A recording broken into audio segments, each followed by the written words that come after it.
You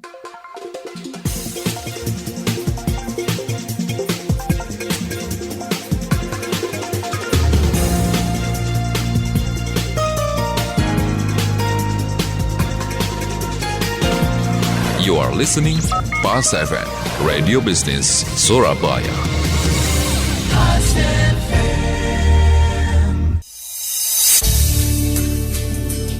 Segera Anda ikuti Radio Talkshow PAS FM bersama HAPI, Himpunan Aplikator Indonesia. Selamat mengikuti.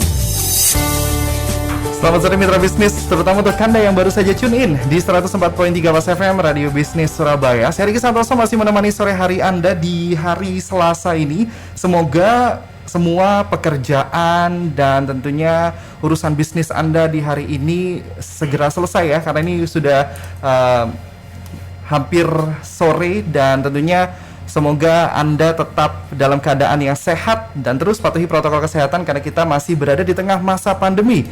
Dan sore hari ini tentunya saya akan berbincang bersama dengan 4 narasumber menarik, dan tentunya ini patut untuk Anda ikuti mengingat ini berkaitan sekali dengan keadaan sekarang tentang kebijakan yang dikeluarkan oleh pemerintah khususnya di sektor jasa konstruksi. Karena ini pemerintah membuat kebijakan yang bertujuan untuk mendorong kemudahan dan kecepatan perizinan dalam berusaha. Namun ternyata mitra bisnis, pada implementasinya kebijakan tersebut dinilai menyulitkan pengusaha jasa konstruksi dan pekerja bangunan. Salah satu dampaknya adalah jutaan pekerja bangunan terancam menganggur. Wah, ini tentunya jadi salah satu berita yang cukup mencengangkan. Apakah benarkah demikian? Kami hadirkan Talkshow PAS FM hari ini bersama dengan Himpunan Aplikator Indonesia atau HAPI dengan tema jutaan tukang bangunan terancam menganggur. Dan sore hari ini saya sudah bersama dengan Bapak M. Soleh, Ketua Himpunan Aplikator Indonesia HAPI, dan juga Bapak Arifin Setiawan, Regional Manager, bersama dengan Andri Satria, Manager Marketing Zinium.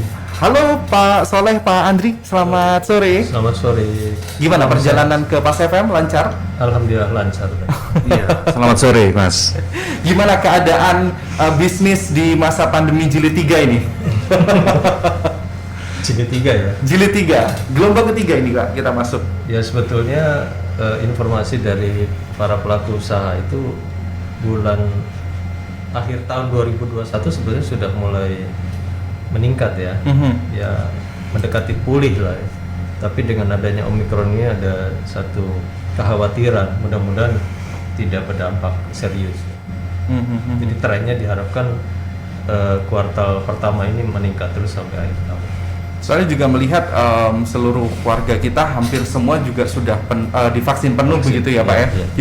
Jadi salah satu optimis. Ya optimisme. Betul. Tapi Pak Soleh bisa nggak di reminder lagi nih untuk mitra bisnis mengenai HAPI, Himpunan Aplikator Indonesia. Ini sebenarnya asosiasi apa sih Pak?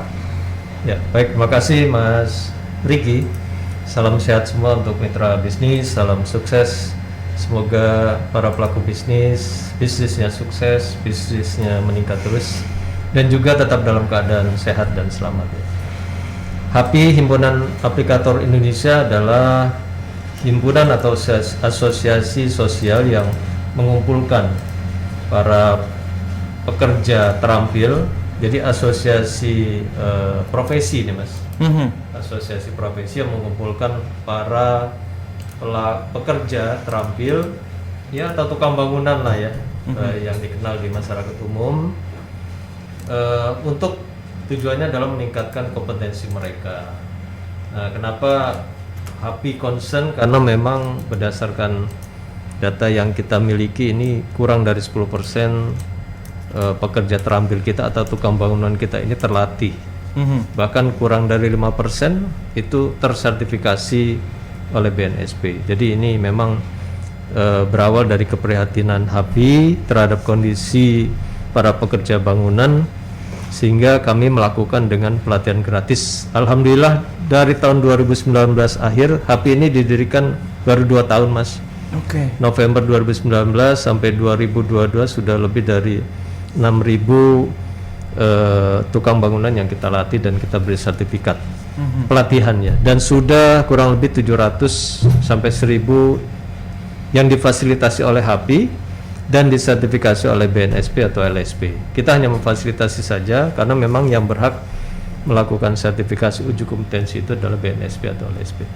Sekilas itu Mas mengenai HAPI. Berarti bisa dikatakan dalam 2 tahun terakhir progresnya cukup pesat ya Pak ya, perkembangan dari HAPI ini. Bahkan pandemi tetap kita jalan, cuman memang pada sekitar bulan Juli Agustus kita memang di stop karena PPKM ya.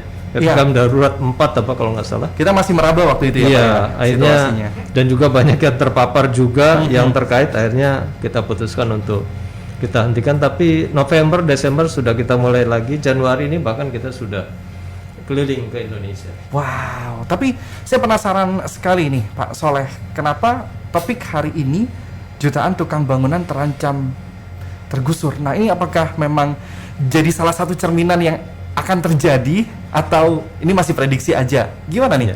Bukan tergusur, menganggur. Menganggur ya? Tergusur dari kerja jadi pengangguran. Ya, ini memang bermula dari berita yang saya baca di media tanggal 22 Januari yang lalu di online bahwa jutaan pekerja bangunan terancam menganggur. Ternyata memang ini adalah dampak ya, resiko dampak dari perubahan adanya kebijakan Undang-Undang Cipta Kerja, khususnya turunannya PP nomor 5 tahun 2021 tentang sertifikasi badan usaha dan sertifikasi kompetensi. Nah, memang ini dalam rangka transisi Mas, transisi kebijakan dari yang lama ke yang baru, memang tujuannya adalah untuk mempercepat dengan OSS online. Oke. Tapi memang ya entah itu karena kesiapan dari sistem itu sendiri memang mungkin belum siap penuh. Kedua, kesiapan dari pelaku usaha juga mungkin belum siap. Akhirnya ya ada sedikit gagap lah. Para pengusaha itu rada-rada khawatir bahwa ini akan membuat pertama dampaknya kepada pengusaha sendiri. Kedua, terhadap serapan anggaran pemerintah. Jadi kalau proyeknya nggak jalan kan anggaran pemerintah serapannya rendah. Betul. Ketiga, kalau proyeknya nggak jalan, aplikator atau tukang bangunannya juga nganggur. Betul. Nah, ya kita hanya berdoa saja mudah-mudahan pemerintah ini juga dalam rangka menggugah ya, menggugah seluruh stakeholder, apakah pemerintah pusat, daerah, kota dan lain-lain, menggugah masyarakat juga. Ayo untuk kita sama-sama kita beradaptasi lah. Karena memang biasanya kalau ada perubahan itu ya ada sedikit adaptasi, ya ada sedikit yang sudah yang enak gitu ya, dan kemudian harus berubah, jadi memang agak sedikit ya kurang nyaman. Tapi saya yakin memang tujuan pemerintah dengan kebijakan baru ini adalah untuk mempercepat dan untuk meningkatkan pelayanannya. Jadi kita hanya berdoa mudah-mudahan semuanya beradaptasi dan semuanya berbenah diri. Mengingat online single submission sendiri di Indonesia masih sangat-sangat dini, orang-orang juga masih meraba, bahkan pemerintah, para pelaku juga ini masih mencoba untuk mengerti bagaimana ini lajurnya akan seperti apa ke depannya, dan apakah ini akan seperti yang dikatakan oleh pemerintah sangat membantu khususnya di pengusaha, karena ini domino efeknya seperti yang Bapak Soleh katakan sendiri cukup besar. Iya. Dari berbagai lapisan. Betul. Jadi multiplier efeknya nih kalau di dalam jasa konstruksi ini luar biasa. Pertama kontraktor, kedua pekerja, ketiga para supplier, ketiga para toko-toko dan lain-lain. Belum keluarganya, dan jadi multiplier efeknya luar biasa. Iya. Jadi ini memang salah satu, bukannya nakut-nakutin, tapi salah satu warning, salah satu upaya kita juga untuk menggugah kesadaran, menggugah semangat optimisme bahwa tujuan ini baik, kita harus adaptasi. Tapi gimana kondisi para tukang bangunan kita saat ini, Pak? Ya, memang terus terang tukang bangunan ini kan kita kategorikan sebagai pekerja ya dalam tanda kutip kasar ya, yang memang mereka kesadarannya masih rendah. Jadi memang tantangannya buat kita di HAPI ini, kita berikan pelatihan gratis saja mereka masih enggan. Oke. Masih enggan. Padahal pelatihan udah gratis, kita kasih ruangan AC, kita kasih makan, kita kasih sertifikat, kita kasih hadiah, kita kasih merchandise, itu pun masih sulit. Masih sulit karena memang buat mereka sebetulnya kan belum paham bahwa sertifikat ini adalah penting buat mereka. Yang kedua memang ekosistem dari bidang jasa konstruksi ini memang belum berjalan penerapannya. Seharusnya memang sesuai dengan undang-undang konstruksi bahwa setiap pekerja seperti setiap pengendara itu harus punya SIM. Jadi setiap pekerja konstruksi harus punya sertifikat. Itu yang pertama. Yang kedua, setiap kontraktor atau pengguna itu harus menggunakan pekerja yang sudah bersertifikat, tapi memang di lapangannya belum berjalan dengan maksimal. Nah, ini yang kita gugah kesadarannya buat semua. Karena sebetulnya ini kan terkait dengan keselamatan bangunan dan masyarakat sebagai pengguna bangunan. Betul. Itu sebetulnya intinya. Jadi kami sangat concern terhadap keselamatan masyarakat dengan membangun bangunan yang berkualitas dengan cara ada 4, Mas. Pertama, perencanaannya yang baik. Kedua, pemilihan bahannya yang bagus. Apakah semen, pasir, termasuk baja ringan dan lain-lain. Ketiga, pekerjanya juga bersertifikat. Keempat, pengawasannya. Memang hidup ini pilihan, Mas Riki. Iya betul. Betul. Hidup ini pilihan. Mas Riki bisa memilih yang berkualitas atau yang cukup murah. Tapi memang biasanya orang kalau memilih yang instan itu hanya kesenangan sesaat. Iya. Melihat apa yang dihasilkan sekarang. Jadi dia tidak memikirkan 1, 2, 3 tahun, 5 tahun yang akan datang berdampak kepada reputasi dia. Jangka panjangnya. Betul. Jadi memang ya hidup ini pilihan, tapi ada konsekuensinya kan. Exactly. Kalau kita milih yang baik, tentunya konsekuensinya kita reputasinya baik. Tapi kalau kita mau milih yang instan, yang sesaat, baiknya mungkin juga 1-2 tahun mungkin kita tidak berdampak, tapi bisa juga 3 tahun ke depan berdampak. Demikian. Betul sekali. Mas. Berarti bisa dikatakan bahwa HAPI ini memfasilitasi juga sekarang dapat tugas tambahan mengedukasi. Wah, ini jadi salah satu peran yang penting dan berat tentunya ya yang dilakukan oleh HAPI, mengingat ini juga jadi salah satu bisa dikatakan tanda kutip tuntutan dari pemerintah juga yang mengharapkan semua tukang bangunan ini memiliki sertifikasi yang baik, dan tentunya ini juga akan berdampak kepada si yang punya sertifikat atau yang tersertifikat itu tadi. Lagi sama-sama masih menemani Anda mitra bisnis dalam Talkshow Pas FM bersama dengan HAPI. Sore hari ini saya berbincang bersama dengan 4 narasumber yang sudah hadir, akan sharing banyak hal mengenai jutaan tukang bangunan terancam menganggur. Nah, bicara soal sektor konstruksi, kontraktor, kemudian pekerja bangunan, tentunya kita bicara tentang kualitas suatu bangunan. Kita coba beralih ke Zinium. Ada Bapak Andri Satria, manajer marketing Zinium. Resiko apa yang akan dihadapi jika menggunakan bahan yang tidak berstandar? Halo, Pak Andri. Ya, sore Mas Riki.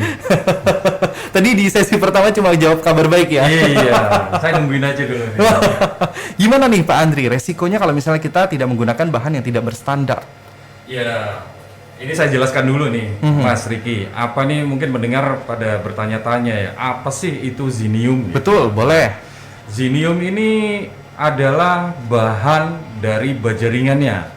Jadi kami ini adalah bahan baku baja ringan untuk membuat baja ringan. Sebelum baja ringan itu dibentuk menjadi beberapa produk jadi atau profil seperti atap, kanal, reng, holo, dan beberapa profil lain gitu ya. Jadi Zinium ini adalah manufaktur untuk bahan baja ringannya.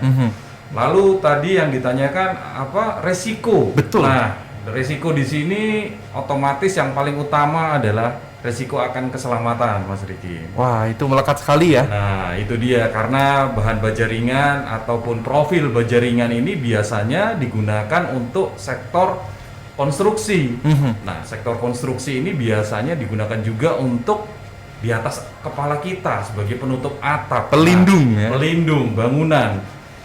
Jadi sektor keselamatan di sini merupakan hal yang paling utama, karena tadi Pak Soleh sudah mengutarakan di poin nomor 2 adalah keselamatan tentang pemilihan bahan. Betul. Nah, jika tidak berstandar ini resikonya sebetulnya banyak sekali selain keselamatan. Kalau misalnya kita sadar ya. Iya, betul. Memang ini merupakan pilihan tadi ya, Mas Riki. Jadi kita mau memilih selamat atau tidak selamat ini, karena ini posisinya di atas kepala kita. Sebetulnya kalau kita ngomong bahan baja ringan itu sudah mempunyai SNI yang wajib.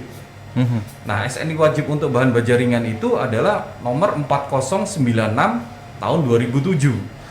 SNI sendiri ini merupakan bukan hanya branding ya, karena SNI di Zinium itu ada di setiap helai pita dan di semua produk Zinium. Jadi SNI Zinium ini merupakan pernyataan dan jaminan akan garansi bahwa setiap helai pita atau brand Zinium yang ada di dalamnya yang tertulis itu terjamin kualitasnya dan telah memenuhi standar akan penggunaan di profil baja ringan. Jadi memang itu faktor yang utama sebetulnya risikonya, karena risiko-risiko yang lain selain keselamatan otomatis ada beberapa risiko terhadap ketahanan terhadap karat. Betul sekali. Jadi baja ringan ini memang concernnya adalah memang lebih mudah dibentuk, tapi mereka mempunyai orang nih ada beberapa persepsi yang salah terhadap baja ringan ini.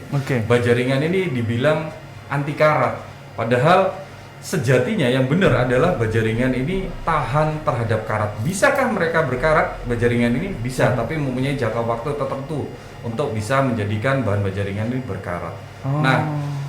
Apa yang resiko apa yang nanti kalau tidak menggunakan bahan yang tidak berstandar SNI? Ya otomatis tadi bahan baja ringannya jadi lebih mudah berkarat gitu Mas. Double lagi nanti. Nah itu lagi sudah berkarat nanti beli lagi gitu dengan jangka waktu yang lebih cepat. Betul gitu, Mas.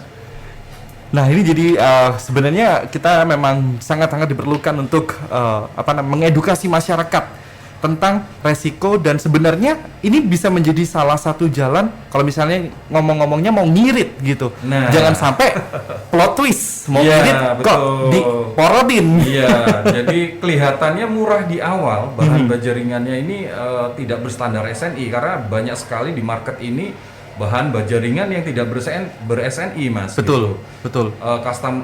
Konsumer kita di end user itu memilih tidak berdasarkan kualitas, tapi pokoknya murah, pokoknya terpasang. Padahal ada risiko ke depan akan keselamatan yang tidak serta-merta terjadi dalam waktu 1 tahun, 2 tahun. Karena begitu dia tidak menggunakan bahan yang berstandar, ada risiko di depan. Harusnya sudah sadar ya. Nah, itu sebagai pemilik bangunan jangan cuma mengandalkan kata tukang, karena tukang ini juga tidak mengetahui tentang kualitas atas bahan. Jadi kami mengedukasi tidak hanya tukang ataupun aplikator sebagai pemasang baja ringan, tapi juga para pemilik proyek atau pemilik bangunan bahwa ayo kita sama-sama mensosialisasikan SNI, semua SNI sebetulnya di semua sektor konstruksi untuk menjamin keselamatan kita bersama gitu ya. Jangan sampai terjadi risiko yang bisa menimbulkan korban jiwa. Gitu Mas Riki.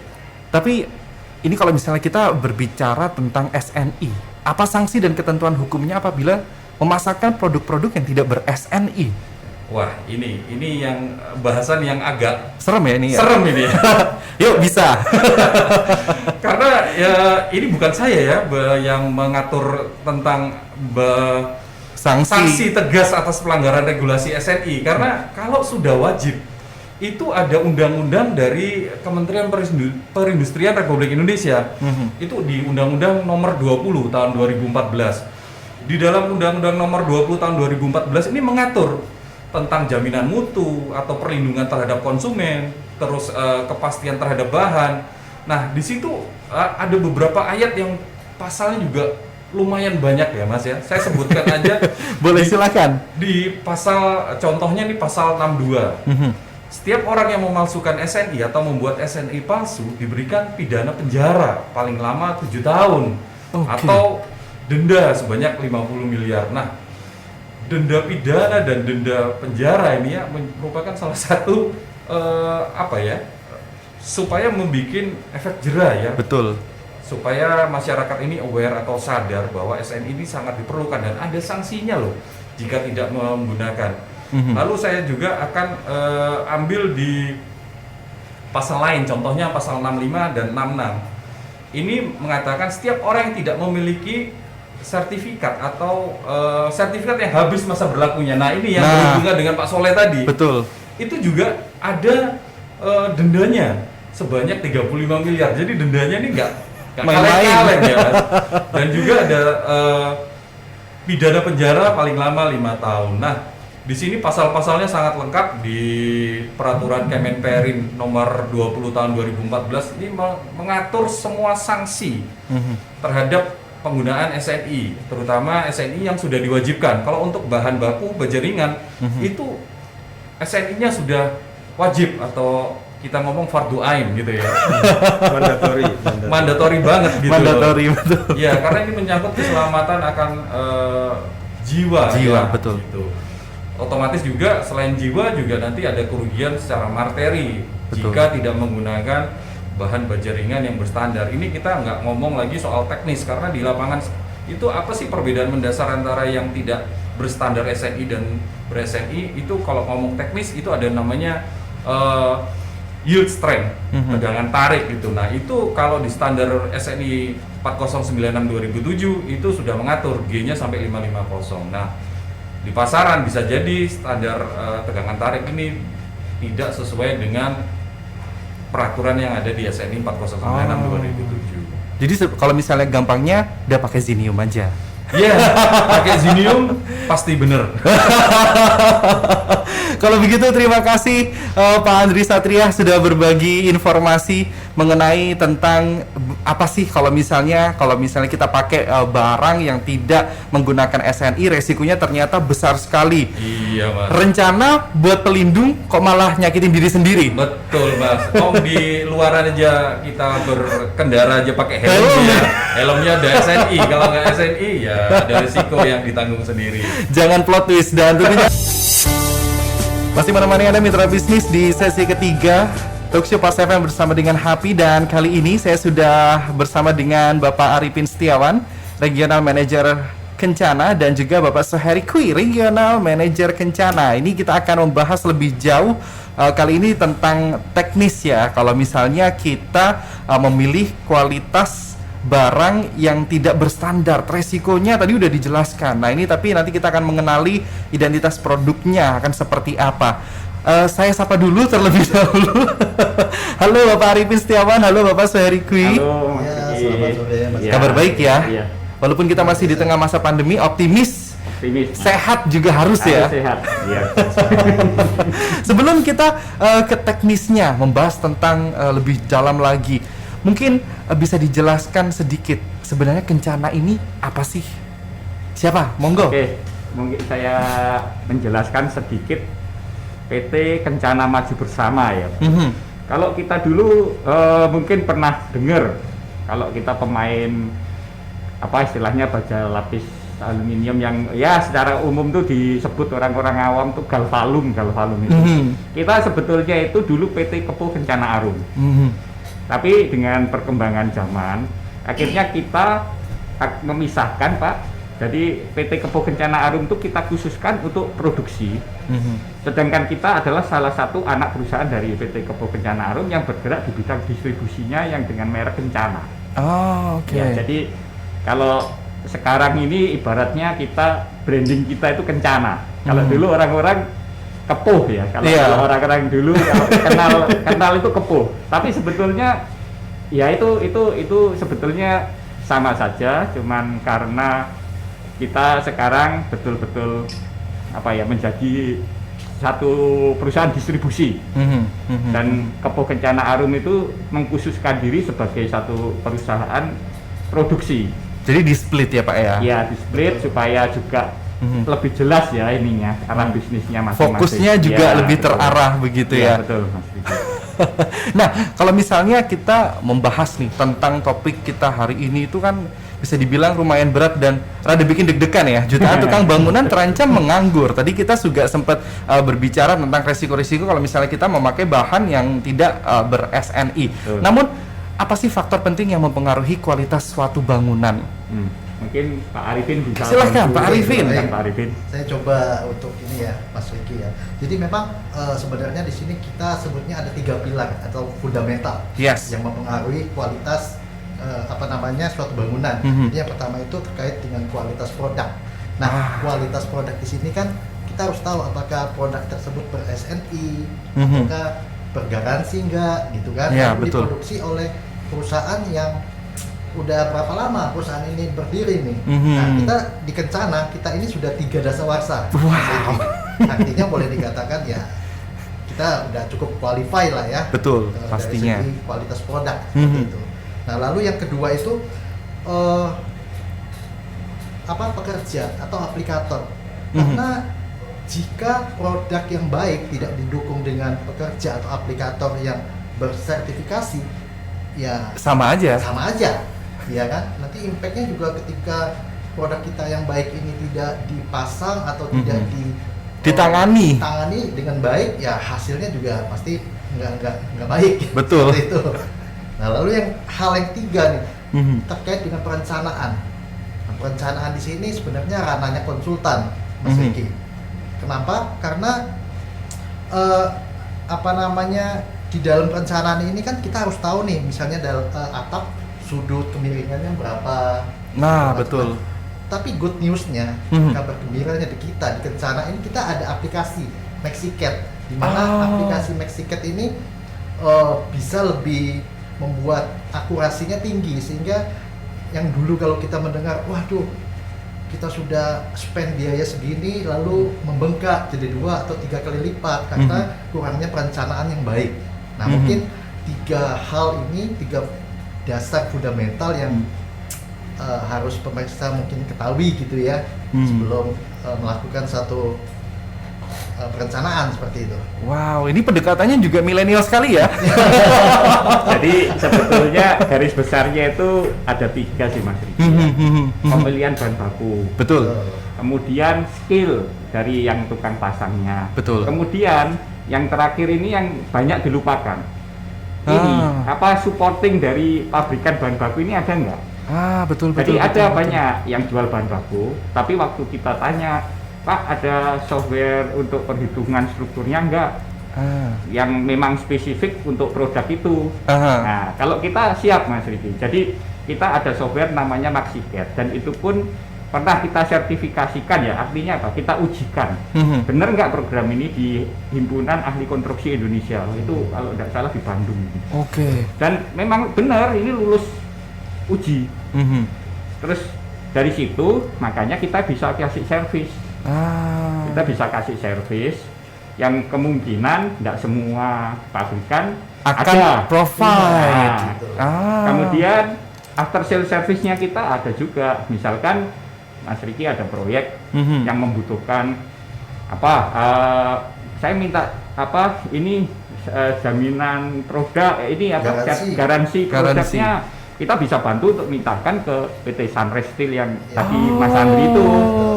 Jadi kita nanti ada Halo Kencana Mas Riki. Oke. Halo Kencana itu nomor telepon kita. Apapun pertanyaan, keluhan, katakan komplain lah. Ya, ini biasanya yang paling malas itu kan tangani komplain. Tapi kita nggak pernah mengabaikan komplain itu Mas. Wah, ini jadi salah satu bisa dibilang whole package ya Pak ya? Iya, Betul. karena gini. Karena kalau yang sekarang ini Mas Riki, kalau kita itu cuma jual produk, itu pasti tidak akan bagus. Harus Betul. dipaket dengan servisnya. Betul, setuju. Nah, ini yang banyak dilupakan. Banyak orang jual murah, tapi kalau ada komplain, Gimana nih? nggak ada penanganan, tapi ngajak berantem itu bagus. Ini menarik sekali untuk kita bahas lebih lanjut, tapi kita tentunya ini menjadi semakin menarik perbincangan sore hari ini, terlebih kalau misalnya kita membahas tentang bagaimana cara mengenali produk yang berstandar dan tidak, karena bisa dibilang ini masih jadi salah satu permasalahan yang sangat awam, terutama untuk kita masyarakat yang harusnya teredukasi dari standar yang menjadi salah satu pionir untuk keselamatan juga. Nah, ini kalau misalnya kita mau mengenali identitas produk bajaringan dengan bahan yang berkualitas dan cara mengenali produk yang tidak berstandar, ini gimana? Siapa yang mau jawab? Pak Arifin, Pak Suheri? Iya, silakan Pak. Silakan Pak Jadi Suheri. sebetulnya kalau produk ini, kalau secara sekilas itu, kalau kita ngomong produk baja lapis ya Mas, Oke. itu kan penampakan dari produknya sendiri itu lapisan tebel tipis itu sebetulnya ya sudah, kalau produk itu katakan premium sama produk yang murah itu pasti kelihatan Mas saudara. Tapi kan kalau orang awam agak susah ya, Pak. Iya. Jadi paling gampang sebetulnya pastikan dulu aja di produk itu ada SNI dari bahan baku dulu.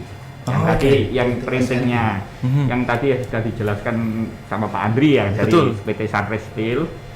Kemudian kalau kita ada satu produk baja ringan yang istilahnya kuda-kuda baja ringan itu, itu kita sebetulnya sudah punya satu SNI, SNI profil, Mas. Ya, jadi kemudian pastikan juga printing ketebalan itu apa sesuai kira-kira dengan banyak, Mas, sekarang yang di printing sekian tapi kenyataannya belum tentu. Ya. Tapi itu sebetulnya kalau kita sebagai konsumen yang mau teliti bisa ditanyakan.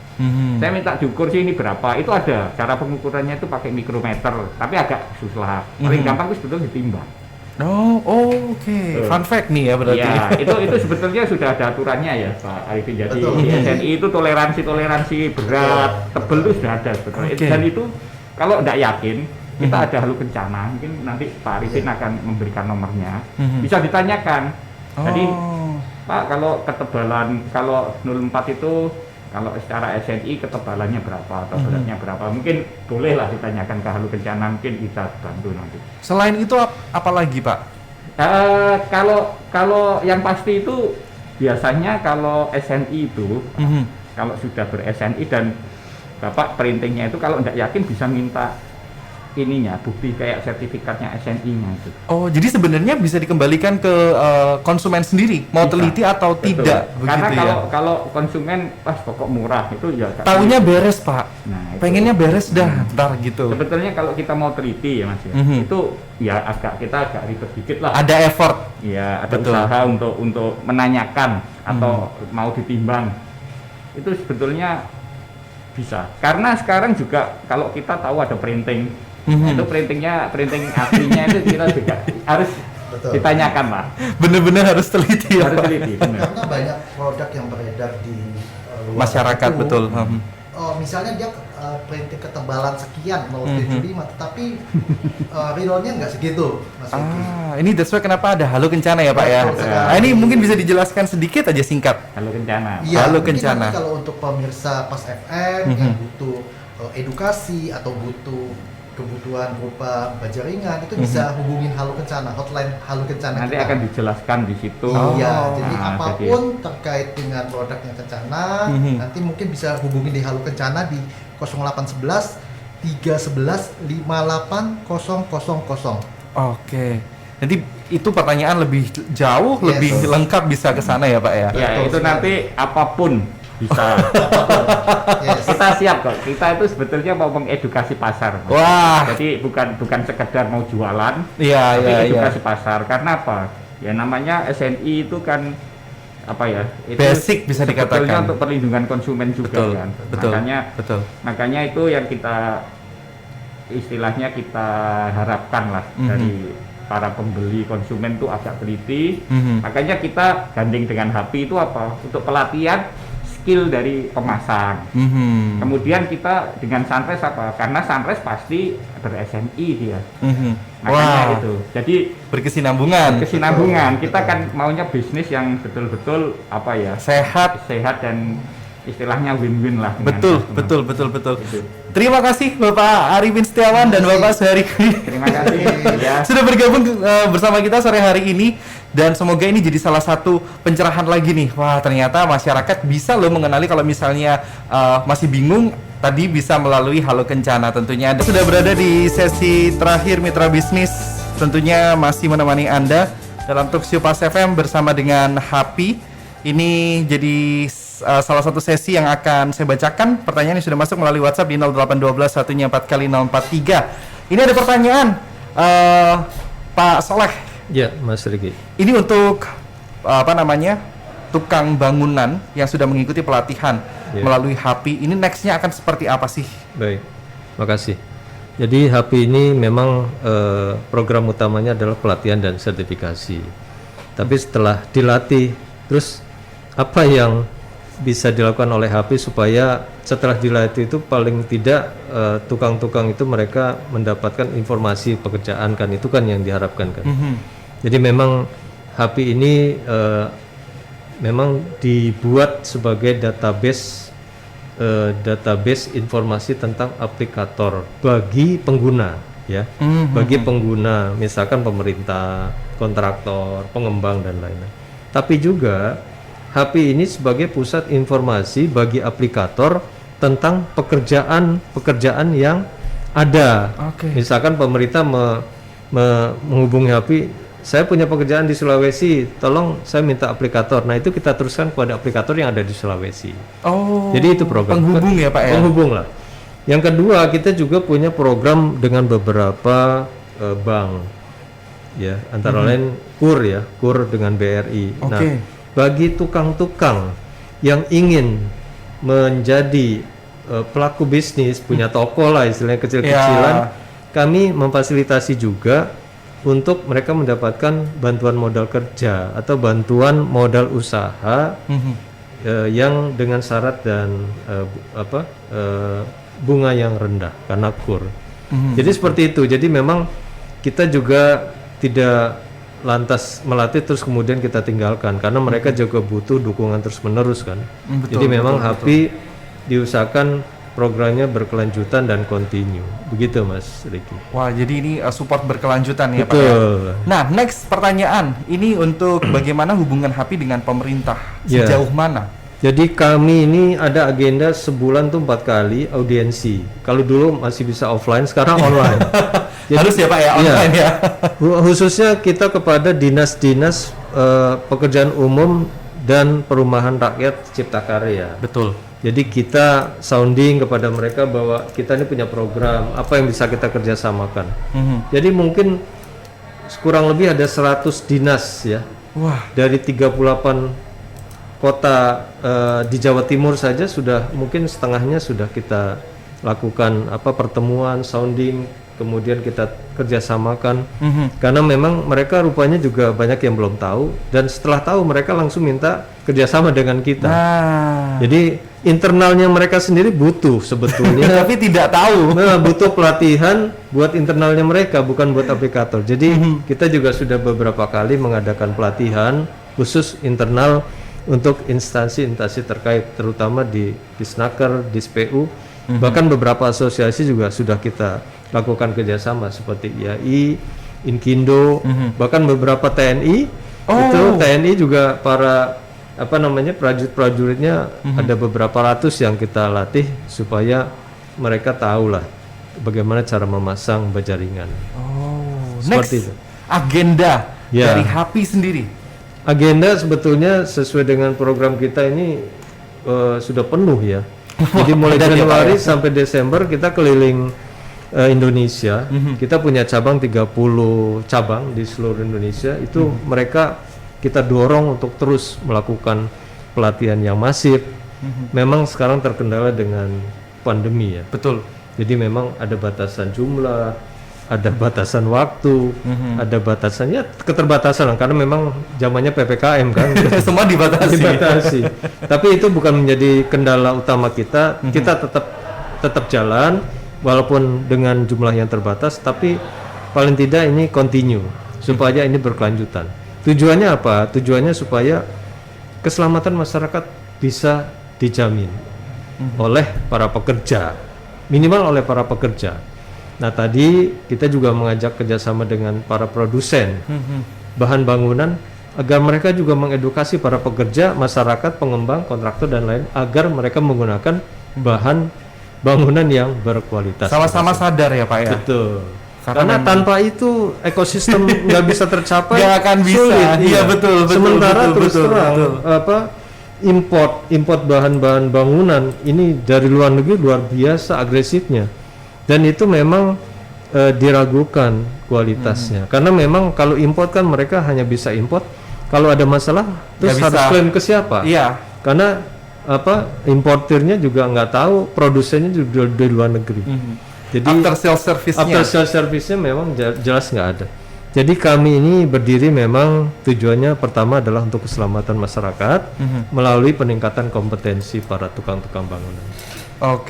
Jadi kita harapkan kita gugah ya kesadaran masyarakat agar memilih bahan bangunan yang berkualitas memilih pekerja yang bersertifikat supaya bangunannya aman dan selamat. Terima Demikian, kasih. Mas Riki. Terima kasih sudah diberikan waktu sharing. Siap. Mudah-mudahan bermanfaat. Tentunya sesuai dengan HAPI sendiri yang tujuannya adalah memfasilitasi dan juga mengedukasi masyarakat. Dan terima kasih untuk Anda mitra bisnis yang sudah bergabung bersama kami. Selamat untuk kepada Pak Rahmat, Ibu Lilia, dan Bapak Andrian Suyantno yang sudah bergabung bersama kami, mendapat 3 gift menarik dari talk show sore hari ini. Dan tentunya kami akan kembali menemani Anda dalam Business Today.